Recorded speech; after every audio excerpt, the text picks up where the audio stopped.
Alrighty, so I got part 8 of the Shadows of the Galaxy card review. I'm going to jump right into it. Focus is, as usual, on the competitive viability of most of these cards. So, let's start talking. First card here, Maz Kanata. So this is a 1-drop in Hero Green. It's a 1/1 Underworld. And it's simple text, when you play another unit, give an experience token to this unit. So this is actually a really interesting scaling threat. We haven't really seen a card like this yet, so this naturally is going to get bigger throughout the game as long as it's allowed to stick around. I think this is pretty good. It would fit into a shell of a deck that doesn't exist in set 1, but that can exist in set 2, which would be a swarmy, low curve hero deck that plays probably a lot of 1-drops. What I think I would first do with this is pair it either with Rey or with Luke. Luke naturally can stick a shield on this on the first turn if it is in your opening hand, and then it kind of insulates it from removal, where at that point you can start dropping your low curve units and pump this up. Rey, on the other hand, can immediately buff it. Now 2/2 wouldn't be amazing on the first turn, but something else that Rey that draws me a little to Rey with this is that Rey naturally is going to want to be playing a lot of low cost units for her ability. It only works on units with 2 or less power, so you tend to play a lot of those units in her deck. So this kind of slots into something that would already work with her. If this is allowed to kind of stick around even for a moment, it can grow really large and give you a lot of value as a 1-drop. I think the fact that we have a card like this is really cool because we don't really see low cost units that can have like really devastating effects later in the game, but this is one. This can come out early and kind of crush a game. For instance, if like your opponent starts space, you play this, turn 2, you get a couple units into play immediately. It's already a 3/3. It can get out of hand pretty quickly. It also works nicely with Ewing reinforcement, right? If it's the 1-drop, the other 2, you get 6 resources, play 2 other cards. This immediately comes down as a 3/3. That's pretty cool. All right, next up, Mercenary Gunship. So the next 2 cards are the cards that I actually previewed, so go ahead and check out that video. I'll be a little brief here. This is good. It's a 2-cost 3/2 neutral underworld ship. It has that 4-cost action where any player may take control of the unit. Look, this is a very well-statted space unit. It's going to be good at defending you from early space aggression, but it's also going to be good at providing early space aggression. The fact that his underworld is important, especially with cards like McClunky, or if you're going to play it with Cad Bane. I don't think this downside ability is that crazy. I think mostly you're going to want to be trading this into something. And if you're in an aggro deck, I don't think you'll usually care too much about your opponent spending 4 resources to take this. You can obviously take it back. I think this is going to see a lot of play. The fact that it's neutral means that every color now has access to a 3/2 ship, whether they want it for aggressive purposes or defensive purposes. This card can provide both. And the other card I previewed, Spark of Hope, is a green hero card. It costs 2. It says choose a unit in your discard pile. If it was defeated this phase, put it into your play as a resource. That's good. That's hero ramp. We haven't had like this is like the counter to Super Laser Technician. It's a powerful ramp card. It costs 2, which means that later in the game, if you're going to ramp, you can squeeze it into a turn pretty nicely. Sometimes that resupply costing 3 doesn't allow you to like make good use of a big turn. For instance, if you're going like from 5 to 6 resources, you've now spent 3 of them. You can deploy like your 6-cost leader, but you only have 2 resources left to play with. This gives you 3. And in that case, I think even bigger if you're going to like the 7-cost leaders like Chewie, potentially Hunter if there's ever anything to do with him. Being able to play this with resupply on the same turn to double ramp would be nice to get to your 7-cost leader. There's like a little bit of synergy with being able to get a unit, like if a unit that you lost that turn had smuggle, you can put that unit into play as a resource.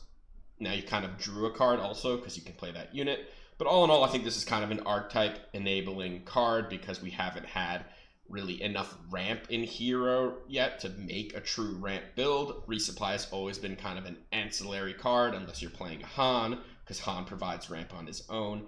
But now we can start theory crafting a lot of hero ramp decks because we have this, we have resupply, we also have the bounty that ramps.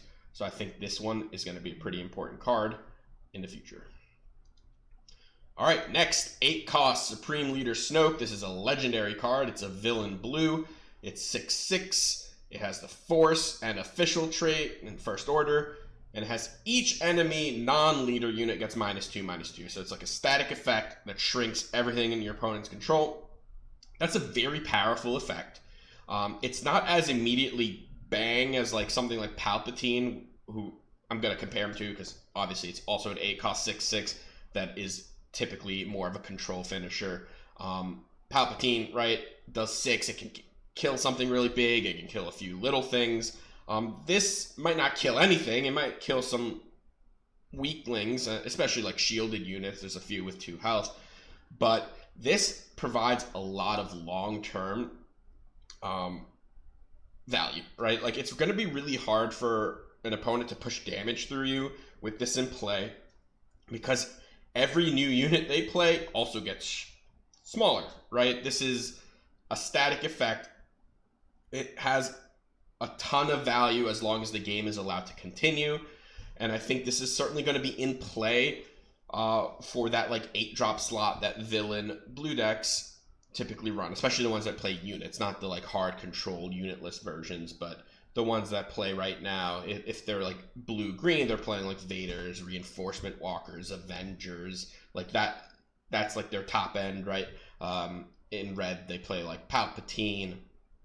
I think this fits into that like general grouping of cards. Whether or not this would be the choice versus some of the others, that's going to be contextual. It's hard to say. I think the power level is there for an 8-cost card, but obviously it's an 8-cost card. It's not always going to be appropriate. It's not always going to do what you need it to do. And one last thing, it does have the Force trait, which means Palpatine's Return does return this for a 2 discount. Now, I can't think of yet a green-blue deck that can self-discard this reliably into the discard pile, so I don't know if there's any way to like cheat this out yet that's particularly effective, but it's something to keep an eye on. All right, next, Pillage, 4-cost red card. Choose a player, they discard 2 cards from their hand. I like this. I think red has so many options now for discard, especially in Hero, where they also have like K2 and Spark of Rebellion, and even Poe Dameron has a discard mode on his attack. Pillage is like a mini version of Force Surrender, right? It's more reliable, and it comes in earlier, but you're not drawing the cards. But I think overall, the main thing about Force Surrender is that we want to be able to discard cards with it, and I think this mostly does that better for a lot of hero decks that are just looking to like play an attrition game, or they're aggressive and then just want to like shrink everyone's hands down, maybe play out of their smuggle row, their resource row. I think this card is definitely going to see some amount of play, whether it's main deck, sideboard. I think it's a powerful effect, especially against control decks. It comes down early enough, much earlier than Force Surrender, and it's very reliable. All right, Unrefusable Offer is a 2-cost yellow bounty. It's the first rare bounty we've seen, I believe. It says, attach to a non-leader unit. Attached unit gets bounty. Play this unit for free under your control. It enters play ready at the start of the regroup phase. Defeat it. So you defeat the unit this is on. That unit then comes into play under your control for the round and then dies at the end of the round. Kind of like Sneak Attack, right? That's kind of what Sneak Attack does. There's a lot of moving pieces for this, right? Because you have to like play this, you have to defeat the unit, then you get the unit. If you're going to defeat that unit with like removal, it took you 2 cards in order to get the benefit of this bounty. And that benefit, unless it's on a very specific unit that has a ton of value, is really just an extra attack, right? I don't think this is very good like on rate. There's some interesting stuff, like if you play this on a super laser tech and then defeat the super laser tech, if you're the one that's in control of the action, you can choose to have that super laser tech come into play under your control instead of having it become a resource under your opponent's control. Then it will be defeated and it will come into play into your resource row. There's stuff like the new bounce card in Hero Yellow. I think it's spare the target, right? You can play this on something, then bounce that, but instead of making it go back into their hand, you can make it go into play under your control, and then you get to attack with it, and then it'll die at the end of the turn. But again, that's still you spending 2 cards to do that. You're defeating their unit for 2 cards, plus getting a little value from the attack. Overall, I don't think this is very good. I think it's way too situational. Unless we see some like tons of value from being able to like theoretically like sneak attack one of our opponent's units into play, I don't think this is going to see too much play. All right, next is a leader. It's Finn. He is a 5-cost deploy. He's a 4/6. His leader side action is to defeat a friendly upgrade on a unit, and then if you do, you give a shield to that unit. It's the same ability on his attack when he's a leader, when he's in play as a unit. I don't get it, honestly. I mean, I know what it does. I know, like, theoretically anything that provides multiple upgrades. Usually this is stuff with, like, experience, like a wing leader, right? You can double experience something, then you can defeat one of the experience to get a shield. That's cool. This obviously has, like, very direct synergy with the Rose card, where she comes in with a shield, she can attack, get 2 experience on herself by blowing up the shield. Finn can then blow up one of those experience, put a new shield on her, she can repeat, right? Can do that forever. You go infinite. It's just going to take you many, many, many turns to do anything relevant, but it does go infinite. Other than that, right, like you have to control the upgrade, so it's not like it can defeat like negative, like bounties on you, right? Bounties are not friendly upgrades, so you can't just use this to like counter an entire bounty deck. Other than that, like you're not going to want to play upgrades, like real upgrade cards, just to blow them up into shields. So it's really all this stuff with like experience, like incidental experience that you can turn into shields. I'm not really seeing it. He's got good stats as a 5-cost, right? He's a 4/6. That's a strong stat line. But I don't think there's enough like direct synergy yet to make his ability all that exciting. All right, Resourceful Pursuers is a 5/6 Saboteur Bounty Hunter in yellow. This is a good draft card. All right, Inspiring Mentor is a 2-cost green hero card. It's an upgrade, gives +1/+1, and has attached unit, gains on attack when defeated, give an experience token to another friendly unit. So this I think would work decently in like a Maz Kanata shell, like a Weedy Rush kind of deck. The one main downside is that you can't give an experience token to yourself when you attack. I would have liked that, but that wouldn't have been very thematic with the mentor aspect of this card. But if you get 1 attack from this, I think it's okay because you've given +1/+1, you're getting another experience, and then you're going to get a 3rd when the unit dies. And if you can get multiple attacks, I think this can really go off. I think the power level's there. It's just really whether or not a shell like this ends up being good or not. All right, another legendary. It's Final Showdown. It's a double yellow event. It says, ready each unit you control. At the start of the regroup phase, you lose the game. So it looks like these these legendary double aspect cards, we've seen this one and the green one, are extremely gimmicky cards. Look, this is kind of strong, right, to ready everything. That's obviously a strong effect. You have to immediately win the game, though, or you lose. So it is all or nothing. Cards like this, at least in other games, have tended to be a little cheaper because 6 is a lot. It means you're probably not doing much else resource-wise with your turn, which means you're going to be like using your units all turn. Hopefully they survive during the turn, and then you ready them all. This needs to be able to push a ton of damage in order to be viable. I think it might be like fringy playable, and certainly its existence might mean people have to play around it in some way, especially if they know it's in your deck or know it's in your sideboard. It might mean that like certain game states your opponent's not going to be able to just like claim if they know that you have 6 resources open and that they're dead to this card.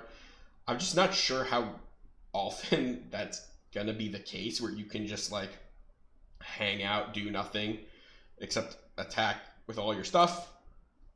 All your stuff somehow is also still alive during this turn, and then you can spend 6 to do this and kill your opponent. Yeah, it looks a little gimmicky, but it does have like this sky-high potential where, like, you know, redding an entire board of units should be able to win a game sometimes. Alright, next is Vambrace Flamethrower. It's another upgrade, 3 cost in red. It gives +1/+1, attaches to a non-vehicle, and the attached unit has on attack, you may deal 3 damage divided as you choose among enemy ground units. So 3 for +1/+1 is very low rate. It is a very strong on attack ability, but overall, I think like this is gonna need to like get 2 attacks off because it's not protecting the unit enough in my opinion for 3, right? Like the 3 cutoff right now, you got things like Fallen Lightsaber, which give +3/+3. That actually turns that unit into like a real menace, but like +1/+1 for 3 is going to be, I think, potentially way too much of a liability to put onto a unit and like set yourself up for 2-for-1s. All right, another leader, Dr. Aphra. It's a yellow villain. It's a 5-cost deploy that is a 2/5. Front ability. When the regroup phase starts, discard a card from your deck. Every turn, you're discarding the top card. It is the top card, I promise, from your deck into your discard pile. That just happens. On the deploy side, while there are 5 or more different costs among cards in your discard pile, this gets +3/+0. So naturally, you probably aren't going to flip this too often unless it becomes a 5/5, and it probably shouldn't be too hard to make this a 5/5 because of her leader side ability. She also has a when deployed, choose 3 cards in your discard pile with different names. If you do, return one of them to your hand at random. So it's going to draw a card. When she flips, it's going to draw a card from your discard pile, 1 of 3, right? So like you can't control it that much, but you know, if you got like 3 removal cards in your discard pile, you're going to get one of them. So this is very interesting and very unique. And that front ability is completely broken. It's just whether or not it ends up being powerful enough is what we can do with that broken ability. There's not like a ton yet that you can directly synergize with that ability. There are a few discard pile matter stuff like Palpatine's Return. But unfortunately her with yellow with green, there's like the only things that you could cheat with that would be the Vader and Maul unit, not the 8-drop Force units. There's like Kylo's ship. If you discard it with this ability, you could actually play it from your discard pile. There's some stuff, right? But I think likely we'll get more. But there's also just like, it's just a wait and see, right? This ability is just, it's like broken in nature. The question is whether or not we'll ever have the tools to completely break it and do something absolutely wild because of it. Her deploy is pretty strong, right? Deploying as a 5/5 that draws a card is a pretty strong ability. So even like without major discard pile synergies, I think there's some play to that. And it looks like we might actually want to play this in more control-y shell because that's where I think that draw card is probably going to matter the most. And yeah, I think this one is, keep this one in your back pocket. This one might be broken at some point in terms of like just insane competitive deck. I just don't have anything for it yet. All right, next 2 cost red space unit, unlicensed headhunter. It's a 3/2 with underworld vehicle fighter. It's a saboteur and has a bounty on it that heals 5 damage. So it looks like 3/2 space units are no longer a rarity. This is already the 3rd one in this set. Now this one is not an aggro card because this one heals your opponent 5 when they defeat it. So do not put this in your aggro decks even though it has Saboteur. This is for defense, right? This is like what the mercenary ship I was talking about. If you're going to play defense with your space units and you don't care that much about your opponent healing because you're not planning on attacking them early anyway, then I'd play this over the mercenary gunship, right? It still has the underworld trait, if that matters. The Saboteur is nice because it can like trade with 7 Fleet Defender, which is a really obnoxious ship to have to deal with sometimes. But yeah, like it's just another option. I think red villain will basically always just want to play the Kylo's tie over this. but maybe if they want more options, sure, why not? All right, next is Event. Swoop Down, 1 cost yellow. It's a tactic. It has attack with a space unit. It gains Saboteur and can attack ground units for this attack. If it attacks a ground unit, it gets +2/+0, and the defender gets -2/-0. So it's like a shoot first from the sky to the ground, right? Like you're gonna not take a lot of damage back. You're gonna get boosted. You're using your space units to remove ground units. It's pretty strong, but extremely narrow in application because you need to actually want to not attack face with in your yellow space unit deck, which is often not what you want to do right now, at least with your space units in yellow decks. You get a nice buff, you shrink a bit, so you know, like your 3/2 space unit can hit for 5 onto the ground and not take too much damage back. So that's interesting. I think this card's going to be like really nuts in draft because it's just going to be like 1 cost of Vanquish in draft. But in Constructed, I think it's very narrow. It could definitely see some play, but it's not like a slam, put this in every deck. Yellow innately just has a ton of very situational events, and you can't play them all. So which ones you play will have to be kind of figured out along the way. Also, in that art, I think that is Fet's Fire Spray, and I'm not using Fet's Fire Spray to attack ground units, I don't think, so probably would just want to go face with that. Alright, Chewbacca. 8 cost blue hero. 8's a lot. It's a 4/10 Underworld Wookiee with Grit. It has a when played, you may defeat a unit with 5 or less remaining health, and it also has Smuggle for 9 in red, so you have to be in red for that to cost 9. So it plays Takedown when it enters, which is cool, but at 8 cost, how good is Takedown? The body's interesting. I mean, it's like a massive health pool, but as with most of these Wookiees, they don't have a lot of attack to start until they start getting attacked. The most interesting thing to me about this is that it has Smuggle. Smuggle on a big finisher is really nice. Although this isn't really a finisher. It's more like a mid-rangey top end because it doesn't defeat anything like majorly important by the time it comes in. It's decent. I think it's going to be an option. 8's just a ton.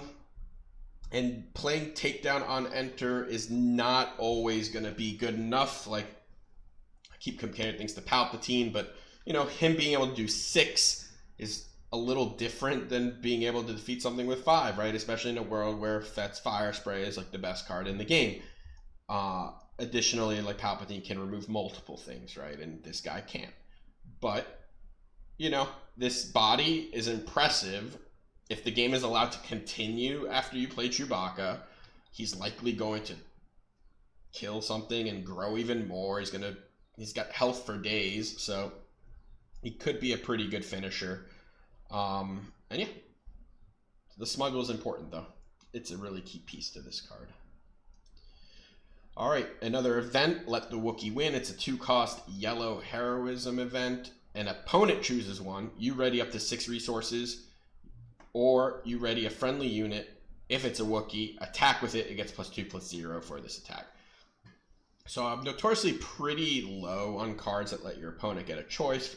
Like I Am Your Father, for instance. I still don't think that's a good card. Even though I have seen it get played, I'm not impressed by it. Even though both halves of it are above rate. And both halves of this are also above rate. So let's see if this can be a little better than that. First of all, you may ready up to 6 resources. You may ready a friendly unit. So before this even becomes a choice, you need to have a unit in play that your opponent would not want to ready, right? So a good unit. And you need to have a certain amount of resources exhausted, right? If you have no resources exhausted and you pay 2 for this, they're just going to let you ready the 2, right? I think you would need about 5 or 6, like to get the full value, before a choice becomes relevant. Now, ready a friendly unit is strong, even if it's not a Wookiee. 2 cost to ready a unit can be like really, really big. I mean, we have Keep Fighting is a 2 cost ready a unit, but it only works on things with 3 or less power. So if you've got a good unit in play, 2 cost to ready it is pretty big. So, like, what's the idea here? I guess it's later in the game, you've got a big important unit, you attack with it, you do something else big and mighty, like play a 6-drop, and then you play this. And your opponent has to either let you get a big ready off, or they can let you play another big card. And that's when the choice might be relevant. I'm going to start pretty low on this just because I tend to not think these cards work out that great, because again, there's always going to be a choice that you want, and that's going to be the choice a savvy opponent is not going to let you have. But there actually could be situations where both of these are just like flat out good. Like, hey, either I ready my Luke or I play a 6 cost. You pick. Good with either, right? Like that's the kind of situation where I do think this can be pretty good. Now, it is also a trick, but that doesn't matter yet in Hero. Jabba the Hutt is the only card, I believe, that calls out tricks. But we'll see. Maybe Heroes will get something where tricks matter. All right, next up, Heroic Resolve. It's another upgrade. It's a 1-cost red hero upgrade. It gives +1/+1. Also has attached unit, gains action, pay 2, defeat a Heroic Resolve on this unit. So you're defeating this card. Attack with the unit, it gets +4/+0 and gains Overwhelm for the attack. So +1/+1 for 1 is kind of like our baseline for upgrades, right? That's like where Snapshot Reflexes or Infiltrator's Skill, like they all come paired with another upside, but they give +1/+1. So this is doing the same thing. And the other upside is that you can get a massive attack off. Now remember, it's +4/+0, and this upgrade would no longer be on the unit. So it's not like you're getting the extra +1/+1. I think this is pretty good. I think if you're trying to just push damage, I think this is going to be pretty easy to squeak into a turn. If you're even able to get like an attack off with it once and then sack it the next turn. Now, you are going to want to cash this in before your opponent removes the unit is the thing. So that's the tension, is like, do I immediately just like spend 3 to get +4/+0? Because that's like, it's kind of like a delayed big surprise strike. How many of those do we want? Like, how many of these like situational cards like Surprise Strike or Heroic Sacrifice, Heroic Resolve, like at a certain point, if our deck can't just be all pumps, right? Or there's even like the new blaster, Hotshot Blaster. So can't be all pumps. This is another one of those pumps, kind of. I think it's probably a little worse than most of the other ones I've named, but it might still fit overall when we're deck building. All right, Detention Block Rescue is a 3-cost red event. Deal 3 damage to a unit. If that unit is guarding any captured cards, deal 6 damage instead. So mostly not great because it's just less damage than open fire. If capture somehow takes off completely, then sure, 6 is a lot, although the best capture card right now gives a shield, so 6, 3, doesn't matter, it's just blowing up a shield. I do think this card's going to be absolutely nuts in draft, because I think capture stuff, especially the common capture stuff, is going to be pretty good in draft, and this is going to absolutely blow that stuff out of the water. But for the most part, unless capture completely dominates a meta, this is not going to see any play. And if it does see play, it will most likely be at a sideboard, unless there's just like some pure event concoction removal decks, even more pushed than what we currently have with like red-blue. All right, the last two, we're going to talk about them together, sort of, because they mention each other on the cards. We got 4 LOM and Zuckuss. So 4 LOM is a 4-cost yellow villain card. It's a 4/4 Underworld Droid Bounty Hunter. So Underworld matters, and Bounty Hunter could matter, especially because of Relentless Pursuit. It has Ambush. So it's a 4/4 with Ambush for 4. And then the extra text is each friendly unit named Zuckuss gets +1/+1 and gains Ambush. So forget the second line for a moment. 4/4 Ambush for 4 is pretty good. It's above rate, right? Like right now, like Escort Skiff is that card, and that has like a ton of loops you need to jump through, and doesn't have any good traits.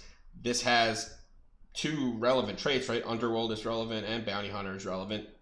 I think this card is just kind of good without that second line of text. it's probably just going to see play. It's going to be nice to have a lower cost ambush and something like Boba Fett, because this will like also help you trigger his ability by and readying resources. We play things like Bosk in Boba Fett, which is a 5 cost 4 power ambush. Agent Callus has mostly not been quite good enough for constructed, but he's almost there, and he's been a 5 cost 4/4 ambush his whole life. So this card's good. I think this will likely see a decent amount of play in most villain yellow decks. All right, now let's look at his friend Zuckuss. So it's a 5 cost villain cunning. It's a 6/6 underworld bounty hunter, so it retains those 2 powerful traits. He has Saboteur, and he says each friendly unit named 4 LOM gets +1/+1 and gains Saboteur. So he's a really big body. Without 4 LOM, he's a little clunky, right? I don't love 5 cost 6/6 Saboteur. Like, if that's all you're getting, that might not be enough.